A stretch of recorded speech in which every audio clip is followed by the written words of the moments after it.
Assalamualaikum warahmatullahi wabarakatuh. Waalaikumsalam. Alhamdulillah wassalatu wassalamu ala Rasulillah wa ala alihi wa sahbihi wa man wala amma ba'd. Al-ikhwah wal akhwat azzani wa azzakumullah. Kita lanjutkan pembacaan kitab Al-Adabul Mufrad karya Imam Al-Bukhari rahimahullah. Berkata Imam Al-Bukhari rahimahullah, babu yabarru walidayh ma lam yakun ma'siyah. Bab berbakti kepada kedua orang tua. Bab seseorang berbakti kepada kedua orang tuanya selama itu bukan maksiat. Bab seseorang berbakti kepada kedua orang tuanya selama itu bukan maksiat. Artinya seorang anak wajib berbakti kepada orang tuanya, memenuhi perintah orang tuanya, kedua orang tuanya, selama perintahnya bukan maksiat, tidak melanggar aturan syariat. Itu maksud Imam Bukhari. Nah, berkata Imam Bukhari rahimahullah, haddatsana Muhammad bin Abdul Aziz, qala haddatsana Abdul Malik ibn al-Khattab ibni Ubaidillah ibni Abi Bakrah al-Basri, laqituhu bi Ramlah, qala haddatsani Rashid Abu Muhammad an Syahr bin Haushab an Ummi Darda an Abi Darda radhiyallahu anhu qala, telah menceritakan kepada kami Muhammad bin Zaid bin Muhammad bin Abdul Aziz. Ia berkata, telah menceritakan kepada kami Abdul Malik bin Al-Khattab bin Ubaidillah bin Abi Bakrah Al-Basri. Aku menemuinya di Ramlah. Ramlah ini daerah yang ada di mana? Ramlah, Ramallah.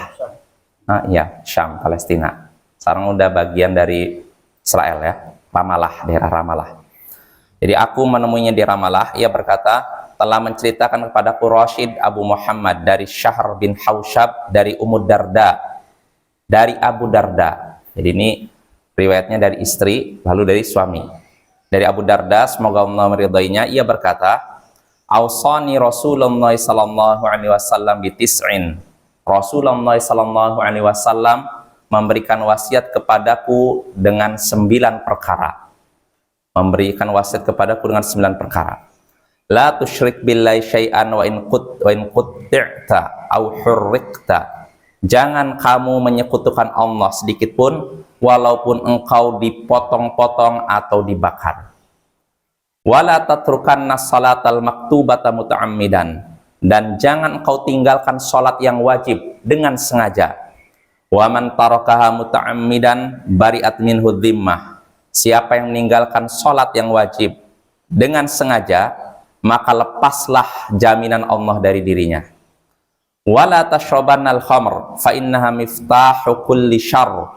Dan jangan engkau meminum khamar, minuman keras, karena sungguhnya itu adalah kunci segala keburukan.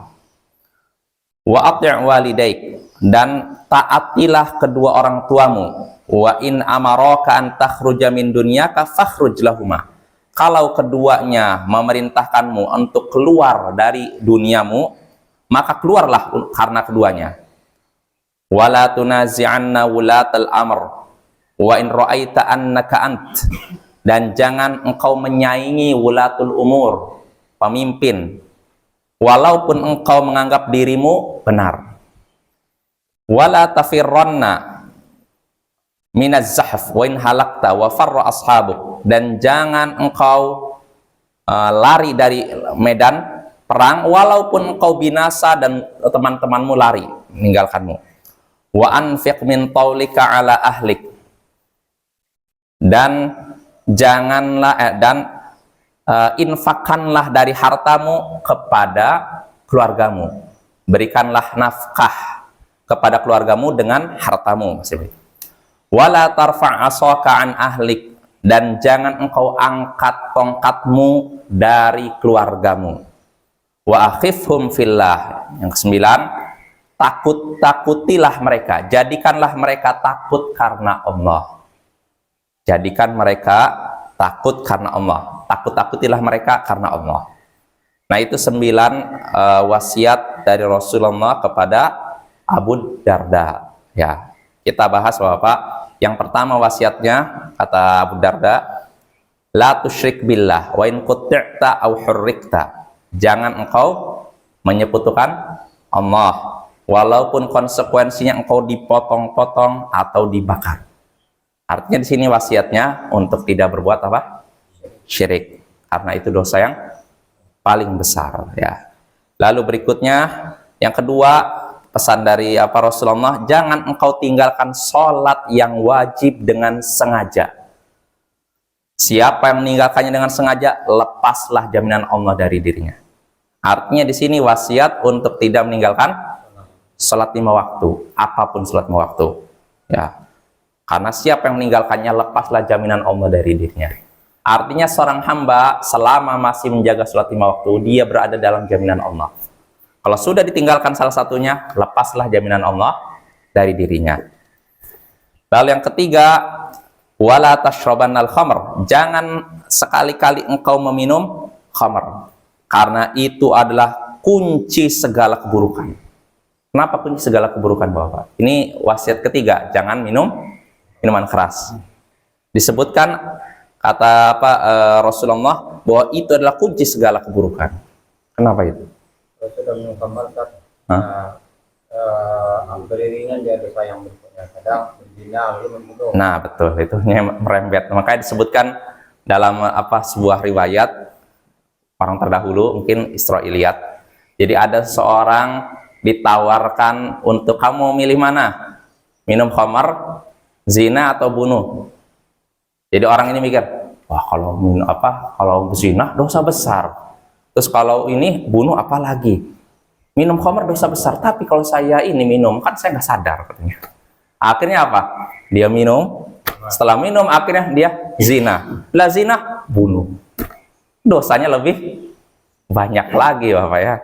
Nah ini makanya benarlah kata Nabi bahwa minum minuman keras ini kunci segala keburukan. Karena ketika seorang sudah minum mabuk, dia akan melakukan tindakan yang tanpa dia sadari, kerusakan yang tidak dia sadari.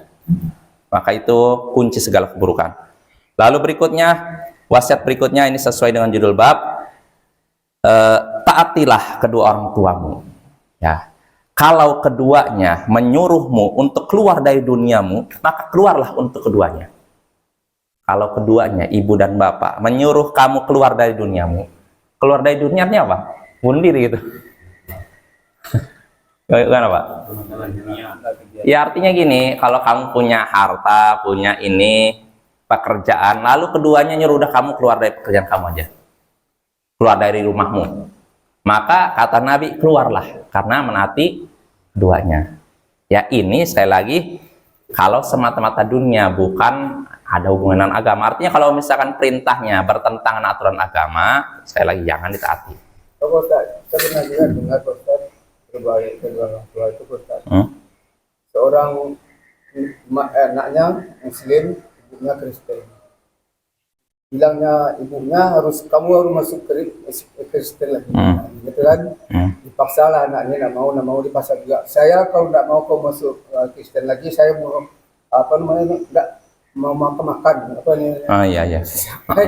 Mau saya mati, saya makan. Tahu-tahu udah sekian lamanya tengoknya ibunya itu sudah kurus kering kan? ya. Tapi dia juga, walaupun ibu ada nyawa 100 nyawa lagi, saya tidak mau masuk. Iya, betul. Ya karena bertentangan dengan aturan Allah ya. Ya kayak gitu nggak ditaati. Tapi kalau misalkan semata-mata dunia ya udah taati aja. Apa ya? Ya misalkan gini Bapak, mungkin singkatnya gini. Misalkan ada suatu pekerjaan atau ginilah, seorang anak ingin, ya sederhananya gini, dia ada 2 pekerjaan. Yang satu pekerjaannya dia sukai, tapi tidak disukai oleh orang tuanya. Ini bukan pekerjaan haram ya, pekerjaan halal, dua-duanya halal nih. Nah, yang satu disukai anak, tapi tidak disukai orang tua. Yang satu disukai orang tua, tapi tidak disukai anak. Maka mana yang dia pilih? Yang disukai orang tua, walaupun tidak disukai dia, selama itu halal. Adapun kalau haram jelas. Pembicaraan kita nggak membahas masalah halal. Tapi kalau dua-duanya mubah halal, tapi orang tua lebih suka kamu ini aja nak, maka taat ya. Sebagai bentuk taat pada orang tua. Lalu berikutnya, wasiat berikutnya tadi kata Nabi SAW, Dan jangan engkau menyaingi ulatul umur, pemimpin, penguasa, walaupun engkau menganggap dirimu benar.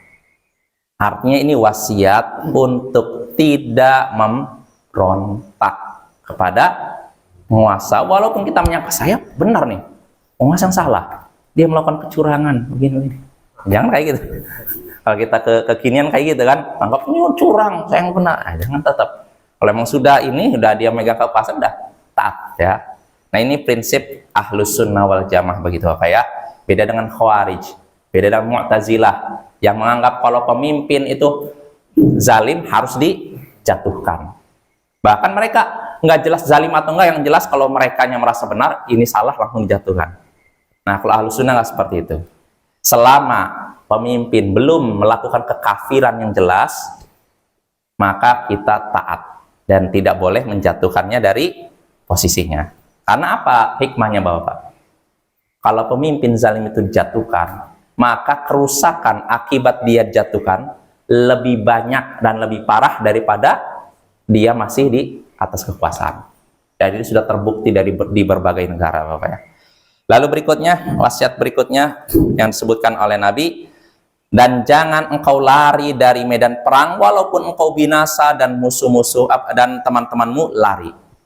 Nah, ini larangan lari dari medan perang. Ya, tapi ini Bapak, kalau kita lihat dalam surat Al-Anfal dengan syarat jumlah musuh cuma 1 atau 2 kali lipat. Adapun kalau lebih dari 2 kali lipat boleh lari. Dalam surat Al-Anfal Bapak lihat awalnya 1:10 nggak boleh lari kaum muslimin. Misalkan kaum musliminnya 100, orang kafirnya 1000, harus sabar. Tapi Allah ringankan, al-ana khaffafallahu ankum. Sekarang Allah meringankan untuk kalian. Jadi apa setelah itu? Kalau misalkan kalian jumlahnya 100, maka dia akan mengalahkan 200. Kalau 1000 mengalahkan 2000. Artinya apa? Kalau perbandingannya 1:2 harus sabar. 1:1 bagaimana? Apalagi ya. Tapi kalau udah 1:3, 1:4 ya silahkan. Kalau mau kabur silahkan. Itu Bapak ya. Kalau itu sama dengan bunuh diri itu ya. Musuh banyak itu sedikit. Ya, ini kita bisa lihat di zaman sekarang kan bagaimana udah jelas musuh banyak, persenjataannya banyak, masih nekat nyerang. Itu malah membahayakan diri sendiri. Lalu berikutnya, wasiat berikutnya yaitu perintah untuk berinfak kepada keluarga. Infakkanlah hartamu kepada keluargamu, kata Nabi. Nah, maka Bapak perlu kita ketahui, infak yang paling besar pahalanya infak kepada anak istri daripada kepada anak tetangga. Jadi jangan sampai kita sama tetangga, Masya Allah, dermawan, kepada orang jauh dermawan, kepada anak istri nggak dermawan. Nah, itu keliru ya. Itu sikap orang yang tidak mengerti ilmu. Lalu berikutnya, jangan engkau angkat tongkatmu dari keluargamu. Maksudnya apa ini? Jangan mukul. Beda Bapak. Kalau misalkan jangan angkat tongkatmu di atas keluargamu. Artinya apa? Jangan mukul. Tapi kalau ini jangan angkat tongkatmu dari keluargamu. Beda kalau angkat tongkatmu di atas keluargamu dengan angkat tongkatmu dari keluargamu. Lafal hadis di sini, jangan angkat tongkatmu dari keluargamu. Ini tetap ada tongkat ini untuk mengawasi. Artinya awasi mereka, arahkan mereka, jangan angkat. Karena kalau tongkatnya udah diangkat, orang jadi bebas keluarga. Mau maksiat silahkan, mau bahaya itu. Maka jangan angkat tongkatmu, tetap awasi mereka. Makanya Bapak di dalam hadis disebutkan di antara bentuk sunnah di rumah itu dipasang cemeti. Sebagai peringatan itu apa? Anak-anak nih, kalau kamu macam-macam nih, nggak mau sholat mau apa, gitu. Ya itu bukan untuk artinya nggak benar-benar dipukul, tapi peringatan aja dalam rangka menyadarkan anggota keluarga bahwa kalian harus taat kepada Allah. Kalau tidak taat, nah itu artinya gitu Bapak. Lalu berikutnya, dan ini masih ada hubungannya dengan yang tadi, jadikanlah mereka takut karena Allah. Jadi tugas kepala keluarga mewasiatkan atau menjadikan anggota keluarganya takut kepada Allah. Dengan cara apa? Nasihat, wasiat, mengarahkan dan semacamnya. Ya mungkin itu saja Bapak. Pada pertemuan berikutnya kita lanjutkan hadis dalam bab ini. Karena dalam bab ini ada 3 hadis. Kita baru menyebutkan 1 hadis, hadisnya panjang ya.